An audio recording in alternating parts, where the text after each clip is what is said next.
Arroba moçada do canal, cês tão bom? No lance lá do oxigênio de Manaus, cara, essa eu não vi. O que o Pazuello falou? Que não era culpa dele, pá? Como é que é? Não, ele disse, primeiro ele inverteu as datas que teve conhecimento. Nós temos informações, dados, que desde o dia 7 de janeiro o Ministério da Saúde sabia que iria colapsar o fornecimento de oxigênio para os manauaras, né? Na verdade, a Secretaria de Saúde do Amazonas já tinha informações da White Martins, que é a fornecedora de oxigênio, desde julho a agosto. E pelo menos, já confirmado, desde o dia 7 de janeiro, o Ministério da Saúde iria. No dia 10 de janeiro, o ministro da Saúde vai até Manaus. No dia 11, ele faz um evento. Para quê? Para comunicar que estava comprando carretas de oxigênio? Não. Para anunciar o Tratkov com hidroxicloroquina para enfrentar a falta de ar das pessoas. Né? Caralho. O primeiro carregamento, olha só, foi necessário, foi preciso, veja o constrangimento que o Brasil teve. Algumas das primeiras quantidades de oxigênio que chegaram de Manaus foi da Venezuela. Porque o Brasil estava negligenciando. Ainda não tinha tentado e não tinha dado a prioridade dele. Não era nem a questão que tipo, não dava pra comprar. A questão é que só não compraram porque não se preocuparam que ia faltar. Eles tinham lá uma convicção, tinham informação, ou então, aí é a hipótese que nós estamos trabalhando. Nós acreditamos que o povo manauara, os cidadãos de Manaus, foram tratados como cobaia. Eles viram que o colapso existia, eles viram que o sistema estava colapsando, eles disseram, vamos dar hidroxicloroquina que resolve. Quando viram que falhou a hidroxicloroquina, aí foram atrás do oxigênio, mas e só aí era depois. tarde demais. Aí já era muito tarde. Aí então, deu essa é a hipótese que nós caminhamos lá. E essa hipótese aí não é para denunciar criminalmente ao Ministério Público, não é para o impeachment somente, não. Isso aí é crime de lesa humanidade. Segundo o Estatuto de Roma, crime de lesa humanidade é julgado pelas leis do país, mas é julgado também pelo Tribunal Penal Internacional. Isso é algo que eu ficava pensando às vezes, assim, porra, imagina se o Bolsonaro, se ficar provado mesmo que o presidente fez merda na pandemia, porra, o mundo vai querer a cabeça dele. O que pode acontecer no fim da CPI lá? O que tu imagina? Igor, eu defendo que o relatório final da CPI tenha 3 grandes capítulos, que eu chamo de 3 tomos. O primeiro tomo apontar o que foi crime político. Crime político está na Constituição, artigo 84, né? É o chamado crime de responsabilidade. Quem é que julga crimes de responsabilidade? É a Câmara dos Deputados, né? Então tem uma primeira parte de caracterização disso, que manda para a Câmara dos Deputados com o juízo de admissibilidade do presidente da Câmara, que é o deputado Arthur Lira. Uma segunda parte é dos crimes comuns. Esses crimes comuns vão para o Ministério Público Federal. Nós já temos apontado os seguintes crimes comuns: charlatanismo, crime contra a ordem sanitária, prevaricação, tráfico de influência e corrupção passiva, e estamos com os elementos já encontrando pelo menos o crime de corrupção ativa.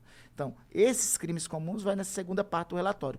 Na terceira parte do relatório, nós temos todos os elementos para esse morticínio que aconteceu em Manaus. Todos os elementos indicando que lá a população manauara foi feita de cobaia. Tendo sido feito de cobaia, então aí é o crime de lesa humanidade, artigo 5º do Estatuto de Roma, do Tribunal Penal Internacional, né? Então, a ideia é apresentar um relatório com esses 3 grandes capítulos, com esses 3 grandes tomos. Aí você pode perguntar, mas aí o PGR não vai tocar, o presidente da Câmara não vai tocar? Bom, primeiro é o seguinte, a lei que rege as CPIs define o seguinte: aquela autoridade que recebeu o relatório da CPI tem 30 dias para dizer qual providência tomou. Se não disser qual providência tomou, ela responde administrativa, civil e criminalmente. Responde em 3 esferas. Então, tem instrumentos legais para também acionar a autoridade que não tomar as providências, né? Segundo, vamos lá que não avance, por exemplo, os crimes de responsabilidade. Mas os crimes comuns, os agentes responsáveis pelos crimes comuns, serão perseguidos pelo menos pelos próximos 15 a 20 anos. Crime charlatanismo, crime contra a ordem sanitária, homicídio culposo, corrupção ativa, não prescreverá pelo menos nos próximos 5 anos. Entendi. Então, isso que me leva a crer, a acreditar e a lutar para que o relatório final, né, tenha um peso não somente para agora. Independente disso, Monark e Igor, esse serviço que está sendo feito não é um serviço somente para prestar conta como parlamentar, não é um serviço somente para a sociedade ver, é um serviço para a história. Porque, Igor, é o seguinte, acabei de estar falando aqui na preliminar contigo, que eu tenho um netinho, Antônio Gabriel, tem 8 anos. Eu acho que ele tem pouca noção, referência hoje, tem noções assim vagas do que foi a pandemia, né? Mas daqui, quando ele chegar com 20 anos, nos livros de história, vai estar escrita essa tragédia aqui que nós brasileiros vivemos. Ele vai olhar para mim e vai dizer, vovô, o que foi que o senhor fez e de que lado o senhor estava? Eu quero ter a consciência livre para dizer, meu neto, eu fiz tudo o que era possível ser feito. O que eu fiz foi isso, isso, isso. A prestação de contas nossa não é com eleição, não é com agora. É uma prestação de contas mais dura, prestação de contas com a história. E a história, eu sou historiador, a história nos ensina que ela tem a porta de entrada da glória e tem a porta de entrada da vergonha. Tem a porta de entrada da honra e a porta de entrada da desonra. E a pior coisa para as gerações que virão, para os descendentes de alguém, é entrar pela história, pela porta da vergonha. Com certeza. Eu concordo pra caralho, mas eu, infelizmente, tenho um pessimismo dentro de mim que acho que não vai dar em porra nenhuma essa porra. Faz que nem Gramsci. Tem o pessimismo da razão, mas também tem o otimismo da vontade. É isso que nos alimenta. Assim. Tem um negócio que alimenta todos nós humanos desde que a gente existe. Até Que é o final comida. Também. A comida alimenta todo dia. É comida e esperança. A comida alimenta o corpo. A esperança alimenta a alma. Né? Se tu não tem esperança nas coisas, se tu não tem o chamado otimismo da vontade, diz, não, pô, hoje foi um dia ruim, mas amanhã vai ser melhor, né?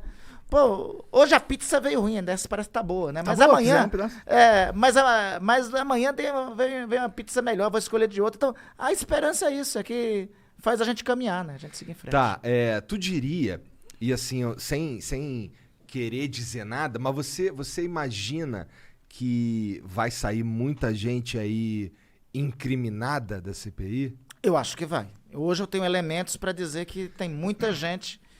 Eu até recomendo alguns que vão depor lá. Eu vejo que alguns vão lá no depoimento e tentam proteger alguém que está acima, né? Tentam proteger outro. Eu olho para o cidadão ou para a cidadã que está depondo e disse, por exemplo, tem uma cidadã, uma jovem muito competente, inclusive, que é dessa empresa, da Precisa, da Precisa. E ela foi depor na CPI e eu disse para ela, minha filha, tente colaborar, porque aqueles que nesse momento aqui, aqueles que você está protegendo, no momento final, vão lhe abandonar. Vai acabar sobrando só para você.